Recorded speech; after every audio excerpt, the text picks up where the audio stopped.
Baik, Assalamualaikum warahmatullahi wabarakatuh. Izin memperkenalkan diri, nama saya Sigit Pratama Ramadan dengan NIM 2250191190. Saya dari kelas E dari angkatan 2022.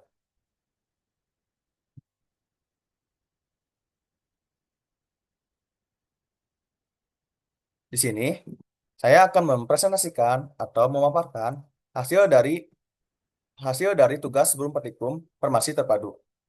Di minggu ini, saya mendapatkan tugas sebelum praktikum farmasi terpadu bab 2, yaitu mengenai formulasi dan evaluasi sediaan farmasi.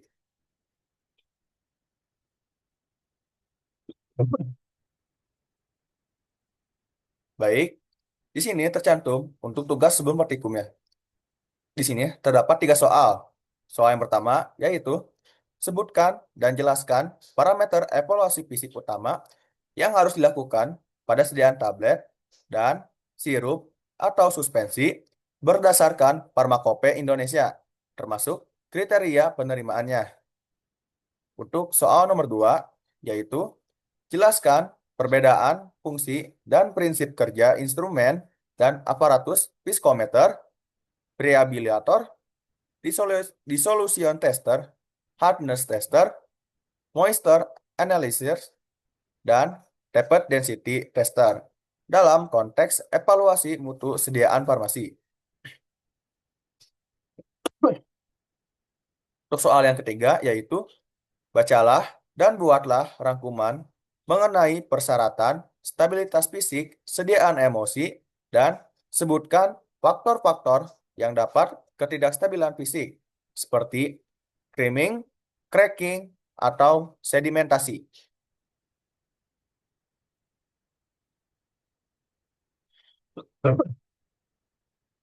Baik, untuk selanjutnya tercantum untuk pertanyaan nomor 1, yaitu sebutkan dan jelaskan parameter evaluasi fisik utama yang harus dilakukan pada sediaan tablet dan sirup atau suspensi berdasarkan Farmakope Indonesia, termasuk kriteria penerimaannya.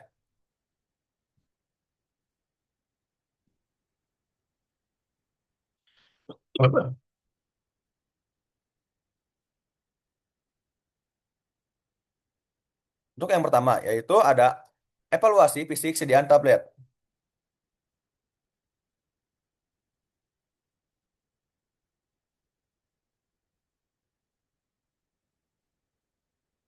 Tablet merupakan sediaan padat yang mengandung satu atau lebih bahan obat dengan atau tanpa bahan tambahan yang dikempak menjadi bentuk padat tertentu. Untuk menjamin mutu dan konsistensi sediaan tablet, Farmakope Indonesia mensyaratkan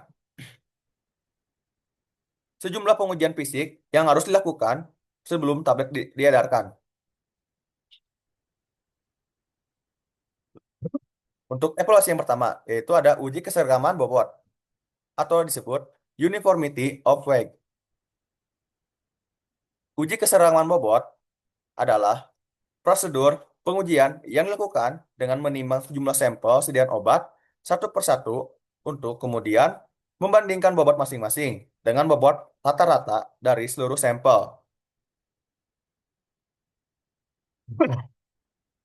Tujuan dari uji keseruan bobot yang seperti yang tercantum di sini yaitu untuk memastikan setiap tablet memiliki bobot yang seragam yang berhubungan langsung dengan keseragaman kadar zat aktif dalam setiap unit tablet. Keseragaman bobot sangat penting karena yang pertama, mencerminkan keseragaman dosis atau kadar.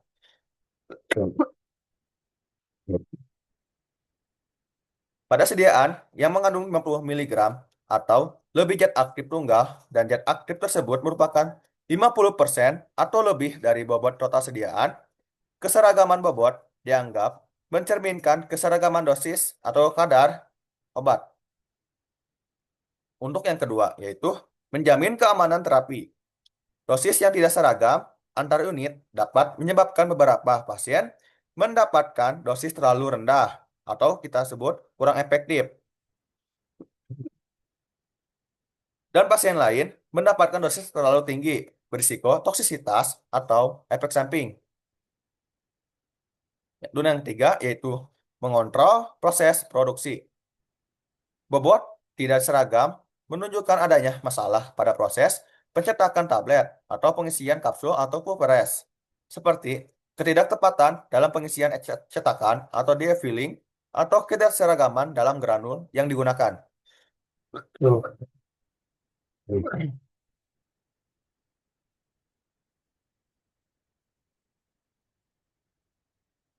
Baik, di sini tercantum untuk kriteria penerimaan dari uji keseragaman bobot. Di sini terdapat kolom bobot rata-rata tablet kurang dari 80 mg, penyimpanan yang diizinkan dalam bobot kurang dari 80 mg yaitu kurang dari 10%. Jumlah tablet yang boleh menyimpang dari bobot kurang dari 8% yaitu maksimal 2 tablet, tidak ada yang lebih dari 2 kali batas. Yang kedua yaitu dari bobot 80 hingga 250 mg. Penyimpangan yang diizinkan yaitu tidak kurang dari 7,5%. Jumlah tablet yang boleh menyimpang yaitu maksimal 2 tablet, tidak ada yang lebih dari 2 kali batas. Untuk yang terakhir yaitu bobot lebih dari 250 mg. Penyimpangan yang diizinkan yaitu tidak kurang dari 5%. Jumlah tablet yang boleh menyimpang sama seperti yang lain yaitu maksimal 2 tablet dan tidak ada yang lebih 2 kali batas. Metode dari uji keseragaman bobot. Yang pertama yaitu ada ambil secara acak 20 tablet dari satu batch, kemudian timbang masing-masing tablet dan hitung bobot rata-ratanya. Kemudian tentukan penyimpangan bobot masing-masing tablet terhadap bobot rata-rata. Dan yang terakhir, bandingkan hasilnya dengan batas penyimpangan yang ditetapkan oleh FI. Makna hasil dari uji keseragaman bobot yaitu jika penyimpangan melebihi batas, menandakan proses penaburan atau pengisian tablet tidak homogen yang dapat mempengaruhi dosis obat yang diterima pasien.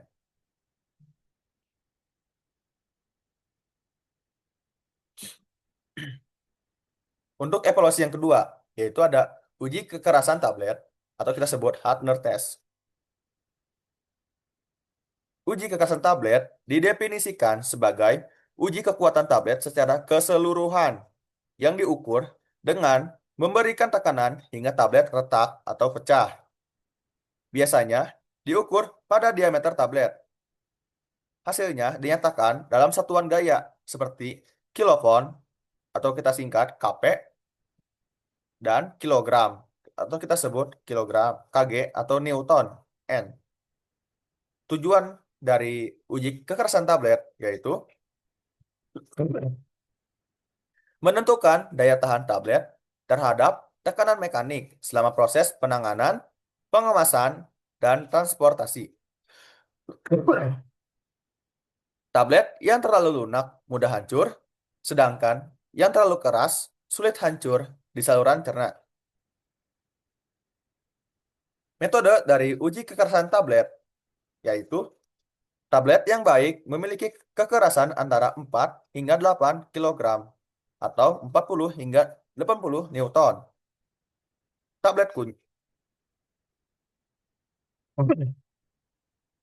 Tablet kunyah dan hisap dapat memiliki kekerasan lebih tinggi hingga 10 kg, sedangkan tablet Everpersen biasanya lebih lunak. Metode dari uji kekerasan tablet yaitu tablet ditempatkan pada alat pengukur kekerasan atau kita sebut hardness tester. Alat memberikan tekanan hingga tablet pecah dan hasilnya dinyatakan dalam satuan kilogram atau kita sebut kgf atau newton. Interpretasi data dari uji kekerasan tablet yaitu tablet terlalu keras dapat memperlambat waktu hancur, sedangkan terlalu lunak menyebabkan kerapuhan yang tinggi. Oleh karena itu, keseimbangan antara kekerasan dan waktu hancur harus diperhatikan.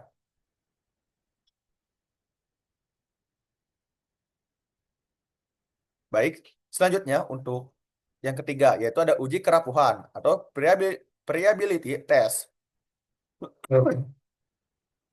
Uji kerapuhan adalah metode yang menentukan tingkat kehilangan massa atau bobot tablet akibat gesekan, guncangan, atau abrasi yang terjadi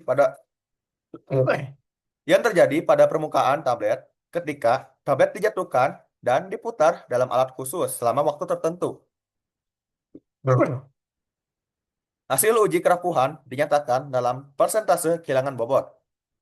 Tujuan dari uji kerapuhan yaitu menilai ketahanan tablet terhadap guncangan atau gesekan selama proses produksi, pengepakan, dan distribusi. Kriteria penerimaannya, tablet dikatakan memenuhi syarat jika kehilangan bobot kurang dari 1%. Tidak boleh ada tablet yang retak atau pecah. Metodenya yaitu ambil 20 tablet atau setara setara 6,5 gram. Kemudian, masukkan ke dalam preabilator dan putar sebanyak 100 kali dalam 25 RPM selama 4 menit. Kemudian, timbang sebelum dan sesudah pengujian. Yang terakhir, hitung kehilangan bobot persentasenya. Untuk kriteria penerimaannya, seperti yang kita cantumkan tadi, tablet dikatakan memenuhi syarat jika kehilangan bobot kurang dari 1%. Interpretasi datanya yaitu kerapuhan yang tinggi menunjukkan tablet terlalu rapuh dan tidak akan stabil selama proses pengemasan. Untuk evaluasi yang keempat, yaitu ada uji waktu hancur atau disintegrasi tes. Uji waktu hancur adalah prosedur pengujian yang dilakukan untuk menentukan waktu yang dibutuhkan oleh sediaan obat padat atau tablet tablet atau kapsul untuk hancur menjadi partikel-partikel penyusunnya yang mampu melewati saringan halus dalam kondisi cairan dan suhu yang menyerupai lingkungan fisiologis tubuh. Tujuan dari uji waktu hancur yaitu mengetahui waktu yang dibutuhkan tablet untuk hancur menjadi partikel halus yang cukup kecil sehingga dapat melepaskan zat aktif. Untuk metode dari uji waktu hancur yaitu sejumlah sediaan, misalnya 6 tablet, diletakkan di dalam tabung kaca berkeranjang yang di bagian bawahnya terdapat ayakan atau kasa. Selanjutnya, keranjang tabung tersebut dicelupkan ke dalam medium cair, biasanya air atau cairan simulasi lambung atau usus dengan suhu konstan 37 derajat Celcius. Keranjang selanjutnya, keranjang digerakkan naik turun secara teratur selama waktu tertentu. Dan terakhir, waktu dicatat ketika semua tablet di dalam tabung hancur sempurna. Untuk kriteria penerimaannya, yaitu untuk jenis tablet biasa, kurang dari 15 menit. Untuk jenis tablet salut selaput, untuk hancur maksimumnya yaitu kurang dari 30 menit. Dan jenis tablet salut gula yaitu kurang dari 60 menit. Jenis tablet efervescent kurang dari 5 menit dalam air. Dan jenis tablet sublingual yaitu kurang dari 2 menit. Untuk interpretasi datanya yaitu tablet yang tidak memenuhi waktu hancur menandakan formulasi bahan penghancur atau kita sebut disintegran tidak tepat atau kekerasan terlalu tinggi. Untuk yang kelima yaitu ada uji keseragaman kadar. Uji keseragaman kadar atau kandungan adalah prosedur yang menetapkan kadar zat aktif pada masing-masing unit sediaan obat secara individual. Misalnya pada 10 atau 30 tablet pertama, untuk memastikan bahwa kandungan zat aktif pada setiap unit berada dalam batas-batas yang sangat sempit dari kadar yang tertera pada label. Tujuannya untuk menjamin bahwa setiap tablet mengandung kadar zat aktif sesuai dengan label dan dosis terapi. Untuk metodenya yaitu diambil 10 diambil sejumlah sampel sediaan, misalnya 10 unit. Kemudian setiap unit sediaan dianalisis secara individual untuk penetapan kadar zat aktif menggunakan metode kimia atau fisika yang divalidasi, misalnya spektroskopi atau kromatografi cair kinerja tinggi atau kita sebut KCKT. Kemudian, hasil kadar dari setiap unit dibandingkan dengan kadar kadar rata-rata dan batas toleransi yang ditetapkan dalam monografi. Untuk kriteria penerimaannya, yaitu setiap tablet harus mengandung 85 hingga 115% dari kadar rata-rata. Tidak lebih dari satu tablet yang berada di luar batas tersebut, dan tidak ada yang melebihi 75 hingga 125%. Untuk interpretasi datanya, yaitu keseragaman kadar yang buruk dapat disebabkan oleh pencampuran yang tidak homogen, segregasi bahan aktif, atau kesalahan penimbangan. Selanjutnya, untuk evaluasi fisik sediaan sirup dan suspensi. Sediaan cair seperti sirup dan suspensi memiliki karakteristik fisik yang harus stabil selama penyimpanan. Uji fisik dilakukan untuk menjamin kestabilan, homogenitas, dan kemudahan penggunaan sediaan. Untuk yang pertama, yaitu ada pemeriksaan organoleptik. Tujuan dari pemeriksaan organoleptik yaitu menilai tampilan fisik dan karakter sensorik dari sediaan untuk mendeteksi perubahan atau kerusakan awal. Untuk parameter yang diamati dari pemeriksaan organoleptik yaitu ada warna, bau, rasa, kejernihan, dan homogenitas dan tidak adanya gumpalan untuk suspensi. Untuk kriteria penerimaannya seperti tercantum di slide, yaitu warna dan bau harus sesuai formula. Tidak ada endapan keras, perubahan warna, atau pertumbuhan jamur. Suspensi harus tampak homogen setelah dikocok perlahan. Untuk yang kedua yaitu ada uji pH.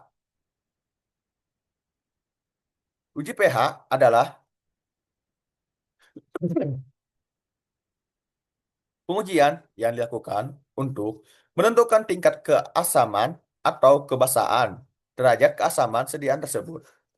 Nilai pH diukur untuk memastikan sediaan berada dalam rentang yang aman, stabil, dan efektif.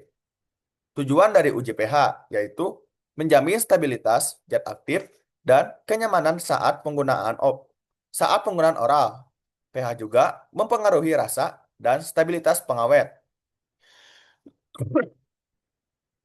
Metode dari uji pH yaitu ukur pH menggunakan pH meter yang dikalibrasi pada suhu 25 derajat Celcius atau suhu kamar, suhu ruangan.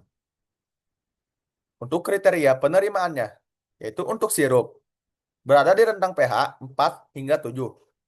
Untuk suspensi, untuk pH-nya berada di rentang 5 hingga 8, tergantung zat aktif. Dan untuk interpretasi datanya, yaitu perubahan pH dapat menandakan degradasi bahan aktif atau interaksi bahan tambahan. Untuk yang ketiga, yaitu ada viskositas. Viskositas didefinisikan sebagai ukuran resistensi fluida, cairan atau gas terhadap tegangan geser atau perubahan bentuk. Semakin tinggi viskositas, maka semakin kental sediaan tersebut. Tujuan dari viskositas yaitu menentukan kekentalan sediaan yang berpengaruh terhadap kestabilan fisik, kenyamanan penggunaan, dan kecepatan aliran saat dituang. Metode dari viskositas yaitu gunakan viskometer. Misalnya Brookfield, nilai viskositas diukur pada suhu kamar, yaitu 25 derajat Celcius. Kriteria penerimaannya untuk sirup, yaitu 100 hingga 300 cp. Untuk suspensi, yaitu 1000 hingga 10.000 cp. Nilai harus konsisten. Nilai harus konsisten antar batch. Untuk interpretasi datanya, viskositas terlalu rendah kita sebut endapan cepat terbentuk. Sedangkan viskositas terlalu tinggi kita sebut sulit dikocok dan dituang. Untuk yang keempat, yaitu ada volume isi atau filling volume. Volume isi atau filling volume adalah pengujian farmasi yang dirancang untuk memastikan bahwa jumlah cairan yang dapat dipindahkan atau dituang dikeluarkan dari wadah aslinya dalam botol adalah sesuai atau melebihi volume yang tertera pada etiket atau kita sebut label. Tujuannya yaitu menjamin jumlah cairan yang dikemas sesuai dengan volume yang tercantum pada etiket. Metodenya yaitu ukur volume isi nyata pada sejumlah botol bandingkan dengan volume tercantum.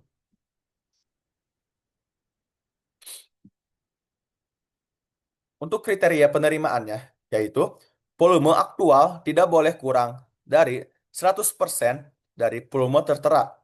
Sedikit kelebihan diperbolehkan atau disebut overfill.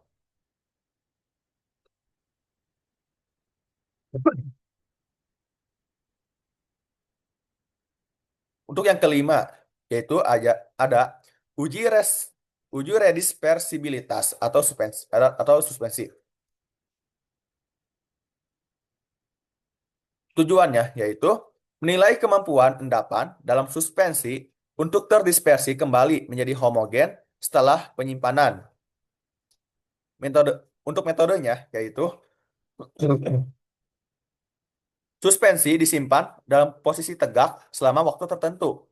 Selanjutnya, setelah itu dikocok perlahan selama 1 menit. Dan amati apakah endapan dapat terdispersi kembali tanpa gumpalan keras.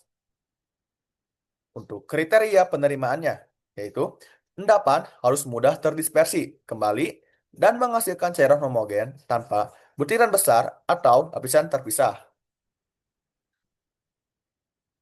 Untuk yang keenam, yaitu ada uji volume sedimentasi. Uji volume sedimentasi adalah evaluasi fisik yang dilakukan pada sediaan suspensi untuk mengukur tingkat pengendapan partikel zat padat dalam pembawa cair seiring waktu. Pengujian ini adalah indikator kunci stabilitas fisik suatu suspensi. Tujuannya menilai tingkat kestabilan suspensi terhadap pengendapan selama penyimpanan. Untuk metodenya, hitung dari nilai F. F sama dengan HU atau kita HU per H0.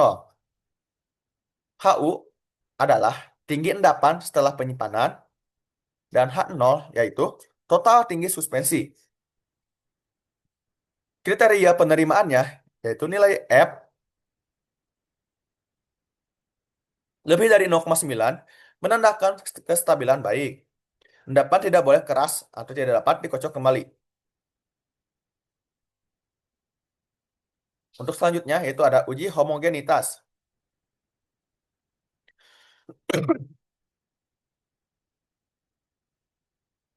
Uji homogenitas adalah pengujian yang dilakukan untuk memastikan bahwa semua komponen dalam formulasi telah tercampur secara merata dan sempurna. Tujuannya yaitu menilai keseragaman distribusi zat aktif di seluruh sediaan. Metodenya, ambil sampel dari bagian atas, tengah, dan bawah wadah, lalu lakukan penetapan kadar. Untuk kriteria penerimaannya yaitu perbedaan kadar antar bagian tidak lebih dari 5%. Baik, di sini tercantum untuk pertanyaan soal nomor 2, yaitu jelaskan perbedaan fungsi dan prinsip kerja instrumen dan aparatus psikometer, preabilator, dissolution tester, hardness tester, moisture analyzer, dan tapered density tester dalam konteks evaluasi mutu sediaan farmasi.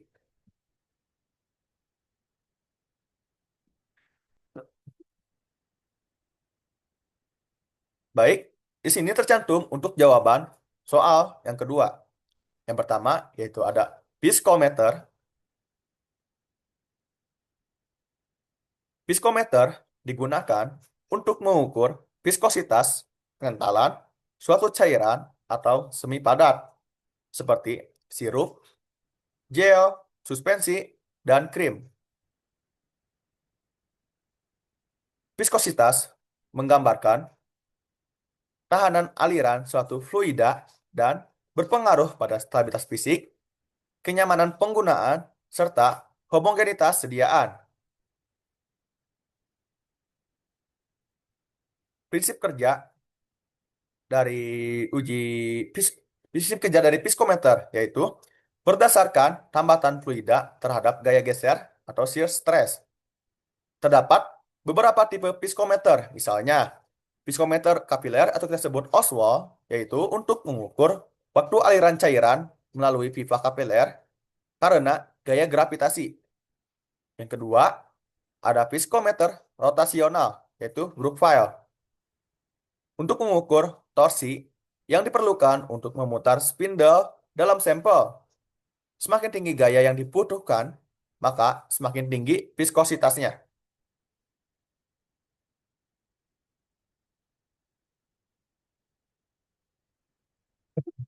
Menambahkan juga untuk konteks evaluasi mutu untuk sirup, memastikan kekentalan seragam dan mudah dituang.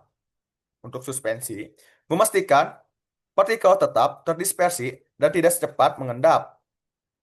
Untuk gel atau krim, yaitu menjamin kestabilan dan kenyamanan aplikasi.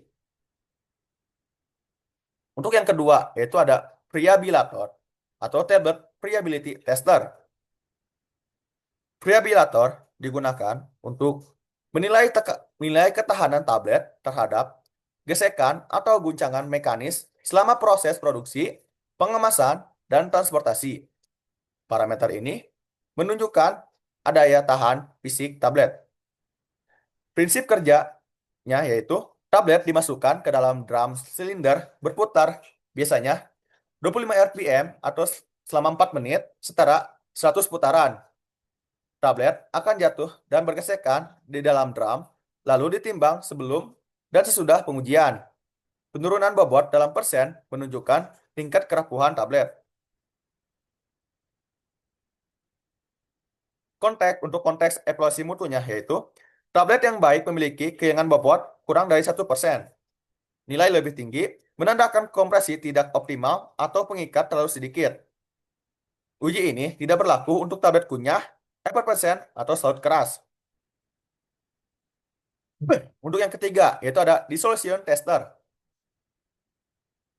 Dissolution tester digunakan untuk menentukan laju dan jumlah zat aktif yang terlarut dari sediaan padat, tablet atau kapsul, dalam medium cair.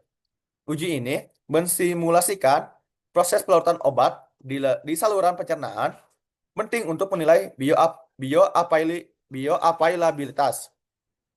Untuk prinsip kerjanya, yaitu sediaan dimasukkan ke dalam wadah berisi medium pelarut, biasanya 900 ml air, pH vapor, atau cairan simulasi lambung atau usus, yang dipanaskan pada 37 derajat Celcius dan diaduk dengan kecepatan tertentu. Sampel larutan diambil pada waktu tertentu dan kadar zat aktif diukur menggunakan spektrometer atau HPLC.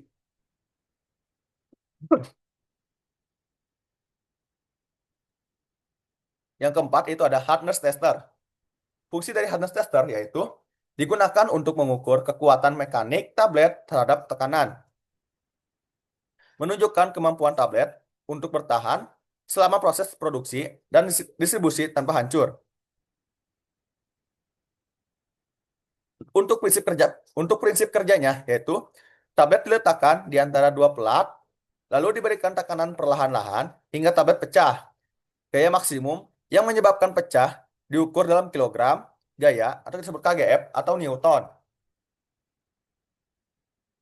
Untuk konteks evaluasi mutunya, nilai ideal umumnya 4 hingga 8 kilogram atau 40 hingga 80 newton.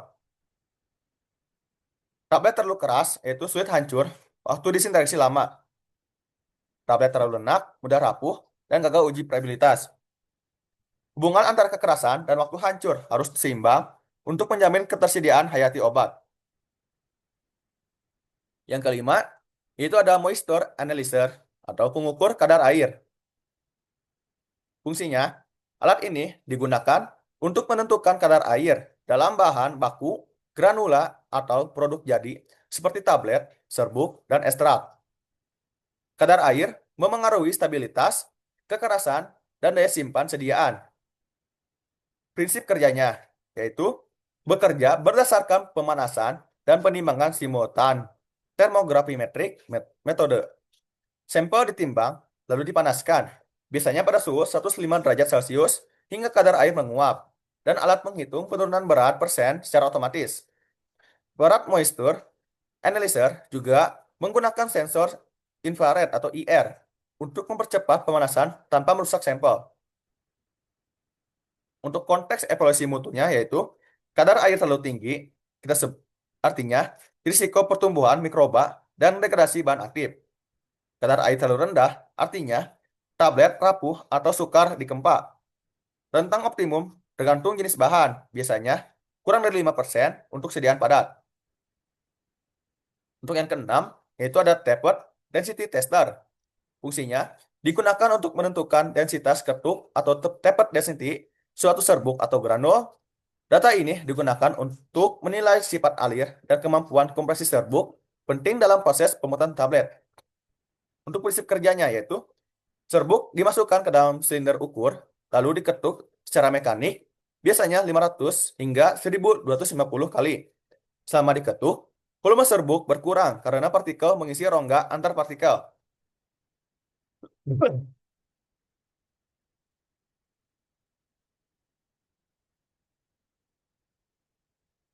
Untuk soal yang ketiga, yaitu bacalah dan buatlah rangkuman mengenai persyaratan stabilitas fisik, sediaan emosi, dan sebutkan faktor-faktor yang dapat memicu ketidakstabilan fisik seperti creaming, cracking, atau sedimentasi. Di sini tercantum untuk jawaban soal nomor 3, yaitu persyaratan stabilitas fisik emosi. Persyaratan stabilitas fisik secara ringkas dilihat dari homogen, global, berukuran seragam, dan stabil. Viskositas memadai, pH yang stabil, serta tidak mengalami pemisahan melalui proses flokulasi, creaming, koalensi, dan breaking selama masa simpan. Evaluasi dan pengujian emosi meliputi uji organoleptik, uji homogenitas, uji pH, uji viskositas, dan uji stabilitas sentrifugasi.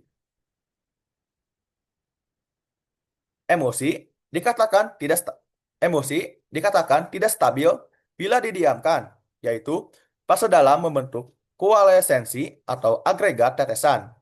Bila agregat tetesan naik ke permukaan atau ke dasar emosi, dapat membentuk lapisan pekat fase dalam. Bila semua atau sebagian cairan fase dalam tidak teremosi membentuk lapisan yang berbeda pada permukaan atau dasar emosi. Di sini tercantum ada faktor ketidakstabilan emosi. Yang pertama, yaitu adalah creaming. Creaming adalah agregat tetesan dan cenderung lebih besar untuk naik ke permukaan atau turun ke dasar. Creaming ke atas, kerapatan fase dispersi lebih kecil daripada fase luar. Sedangkan creaming bawah, kerapatan fase dispersi lebih besar dari fase luar.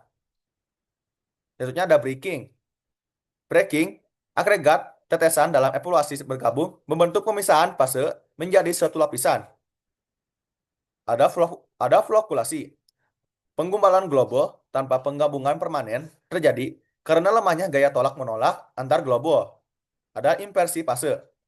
Perubahan tipe emosi secara tiba-tiba dari tipe minyak dalam air menjadi air dalam minyak, begitupun sebaliknya. Dan terakhir, sedimentasi. Partikel turun ke dasar akibat gravitasi.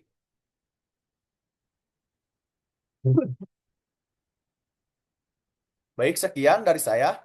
Mohon maaf, sekian dari saya hasil dari pemaparan atau presentasi tugas sebelum praktikum farmasi terpadu bab 2 mengenai evaluasi sediaan mutu farmasi. Maka terima kasih sebelumnya. Mohon maaf bila ada kata salah ucap. Wassalamualaikum warahmatullahi wabarakatuh.